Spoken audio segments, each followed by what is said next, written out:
Festival Intermunicipal de Quadrilhas Juninas em Breves. Um impressionante evento de valorização cultural. Um diálogo interacionista entre os povos e culturas de diversas cidades do arquipélago Marajoara. Uma relação estreita entre arte, cultura, sociedade, dança e economia. O evento incentiva o turismo, a cultura local e de toda a região Marajoara, gerando emprego e renda, afetando trabalhadores formais e informais, direta e indiretamente, girando assim a roda da economia local.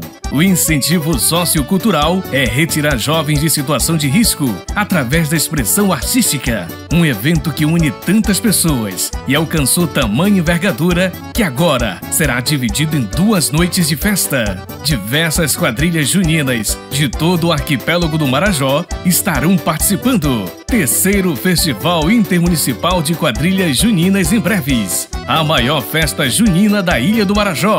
Organização Bolo, incentivando a cultura popular.